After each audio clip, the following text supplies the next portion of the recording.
Hey, what's going on, Gooners and Goonerettes? Let's talk about yesterday's game against Numberg. Arsenal win 5-3. First of all, big joke. When I tuned in, obviously I was working up until 5:30, so I couldn't actually go in and live stream it, which was a shame. But don't worry, I'll try and get the rest of the ones done this preseason. But I was floating around to other Arsenal YouTube channels, again, not mentioning any names for the sake of their privacy. And by half time, I was tuning into some of them and they were in meltdown. It was just like, hold on a second, guys. You can hear some of the narrative where they were saying, this is the problem at the club. We're not going to finish in the top six. We're there, and it was going all crazy. We're not marking players. We're going to lose this game. We're terrible. We're crap. I was just like, what is going on? And by the end of the game, you could hear them saying, this is what we're talking about. This is what we need, a brilliant... And it's just like, how bipolar are Arsenal fans? It's just crazy. You know, game of two halves, sitting down, seeing all the players taking part, seeing them shake off the rust. I mean, that's one of the things at halftime I sent a message out saying, look, some of these players have got a lot of rust. They're all back from holiday now. And we're just trying to see them get back to that level, you know, incremental steps through preseason to get back to that level to get ready for Crystal Palace on that Friday opening night. And it's a challenge now to see who can best adapt as more and more players come back into the team. But I do want to talk about one number, though. I do want to talk about one number. And this is Lucas Perez, Franny Jeffers, Park Young, Lucas Podolski, and again, Alexander Lacazette. All of them wore the number 9 for Arsenal. All of them pretty much failed to achieve what a number 9 should achieve at the club, and we're going back a long time because of this. And up comes Gabriel Jesus. What a debut for the young man. And I love how humble he is. But there's a lot to talk about and a lot to unpack here. And by the way, a couple of other players, Charlie Patino played really well. I thought Martinelli looked really bright and assertive on the left-hand side. I thought he looked, his vision, the pinpoint accuracy in what he did, the work rate, everything was there. So it's really good to see something like that happen. Mind you, he's been playing quite a lot of football with Brazil. And hasn't had much break. He's one of them players, again, like Smith Rowe. Smith Rowe had a great shot in the first half as well, which I thought he did well in. But the question to me is, are these players well rested? Did they have enough where they cut football off and just forgot about it mentally and physically? And I don't know what the answer to that is. I don't know the answer to that question, but as time goes on, we'll be able to find that out for ourselves. But Gabriel Jesus, such a talent. I mean, and you guys know I'm a big Nketiah fan. Why? Because Nketiah's work rate, his hunger, his tenacity, his movement, that's where he gets the goals from. The goals just don't pop up out of thin air. They pop up because a result of how that player is committed to the role. And Arsenal have lacked that in in so many years. They've just lacked that coming from the position. And I did say to you guys, I see them playing together in tandem at some point. And I mentioned the 5 substitutions and how that will be used really well by Mikel Arteta to change the whole dynamic of a game. It's not just going to be one of those things where bring Eddie on with 5 minutes to go. It ain't going to be that. It's going to be something where you can utilize that a lot more in the game now to do various different things. Apply more pressure if you're losing a game. Do many variations where you can, if Martinelli or Smith Rowe or someone on the left gets tired, then you can swing and rotate either Nketiah or Gabriel Jesus on that left-hand side to kind of add a little bit more movement in the game. And you've just got those options now. And I just love the way they synergize together. When Nketiah was on the field and didn't have much around him before, it looked like he was kind of labouring. It looked like he was trying to wait for some of the other players to meet his level of energy. And it was only when Gabriel Jesus and those guys came on that he just sprung to life, because there was a player that actually matched what he was able to do in terms of him being on the field and them playing together. I mean, honestly, for some of the goals, especially Gabriel Jesus' first goal, where he's interlinking the pass, he picks up the ball, drops deep, and then plays it into the midfield, and then he scuts back around the corner into that position. Just things like that. It's a whole synergy of the front line, and I've talked about this before, where you have creativity, goal scoring aptitude from all them different players. And if you fill all those pieces, then all of a sudden it starts to spring to life. And then you have a Man City front three or front four, and you have a Liverpool dynamic there. And that's what Arteta is trying to create. And the goals are just, as I said, a result of all of that hard work. And I can't wait to see that moving forward. What a way to start. But again, a big shout out to my man El Nene, who came in and showed improve.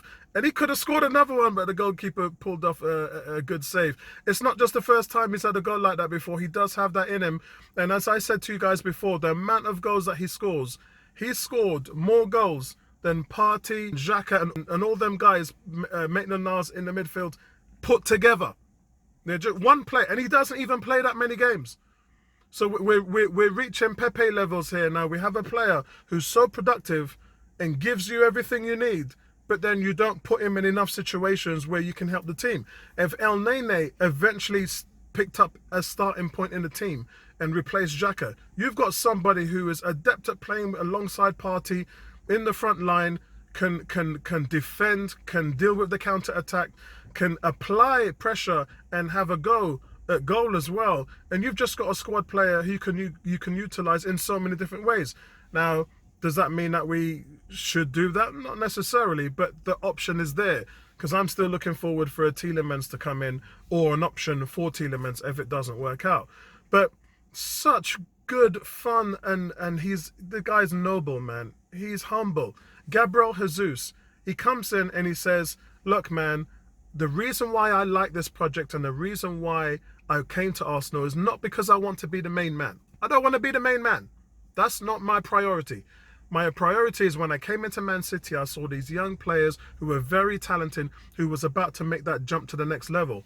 And now he can see that at Arsenal. He can see all the young players now, and he just wants to add to that. He doesn't want to stand up there, be the main man, have all the focal point on his name and everything like that. That's not what he's about. And in my last video, I talked about his humble upbringing and his surroundings and the love he has for his city and his mother. I talked about all of that, and I covered that because I just wanted you guys to see how humble this guy was. And it's so great to have somebody like that. I mean, but he's different class though, guys. He's different class. I'm not gonna lie. He's different class. And here's a sheet with him in comparison to Raheem Sterling, which I'm going to put up right now. And you guys can see there, he hasn't started as many games as Raheem Sterling. But when you look at his goals and when you look at his assists and when you look at all those different things per 90 minutes, the variation in that looks really, really good. And he's on par, if not better in some strains than Raheem Sterling is. So you have to ask yourself, who's getting the better end of the deal? Because Sterling's 3 years older than him. So when you look at those things, it's like you've got a player who's very dynamic, he's young, he can give you all those different things because he didn't start enough games at Man City. At Man City, he wanted that consistency. At Arsenal, Arsenal, because of their bench and everything, they're lacking those options. So be sure you're going to be playing. You're going to be playing a lot at Arsenal. And maybe that's what he wants. It's all coming together really well, guys. But outside of that, very good result now. That's 10 goals in the last 2 preseason warm-up games. And it's what you want to see. It's what you want to see in terms of the plan working and some of the new faces coming in. And I do want to talk about Marquinhos because not a lot of people are talking about him. He had an okay game. And when I say okay game in terms of his output, you know, what did he do to change the game? But what I want to talk about is something which is of a deeper underlining. We want to know what type of player we have. We want to know whether we can keep the player here this season and or send the player out on loan. And so far, for what we saw yesterday, you have a player that is comfortable on the ball. You have a player that is competent. He knows what to do with the ball. You have a player that tracks back. I saw him track back and make 2 tackles yesterday in the midfield, putting that hard work in. At 19 years old, these are the things you don't teach footballers. Footballers have to know their roles. They have to play that team game. And a couple of through passes he played, touch and go, 1-2 moves, things like that. You like to see that kind of development. So the early signs on Marquinhos looks good. The early signs. And so looking forward to really seeing him throughout the rest of preseason and seeing if he can make that final 25. I mean, look, like I said, there's not a lot of players that we have in the squad, and we're building up the numbers, but coming from a position of 17 players before the summer transfer, it's not that difficult to make the final 8. It really isn't. It's not that difficult. You would have to do some dumb foolery. You'd have to do some foolishness in order for you to not make this team. So at the moment, I'm really looking forward to seeing him develop under that role. But overall, guys, it's where you kind of want to see the team be at this stage, where we're going to be bringing more players that are coming back in. I know Saka's now going to be coming back in soon after his break. Some of the players have had a longer break. Martin Odegaard as well. So we're going to have to wait and see what's going on. And as for the Thomas Partey thing, as I said on Twitter, I'm not willing to make a statement about anything like that because at the moment we don't know the facts. So I see all of you guys going mental on Twitter. Guys, just drop it until we know what's going on, because it's other fans are riling on. We did it as well. We rivaled other fans. We were flaming them about Song, Ben Jacobs and all these guys, and we were flaming them about all these players, and other fans were flaming us as well about Thomas Partey, and you guys are just reacting to that. And there's nothing right now. And if there's something that's gone down, then you have to look at the victim, you have to look at what's going on. But until we know the facts, we can't do or say anything about the situation.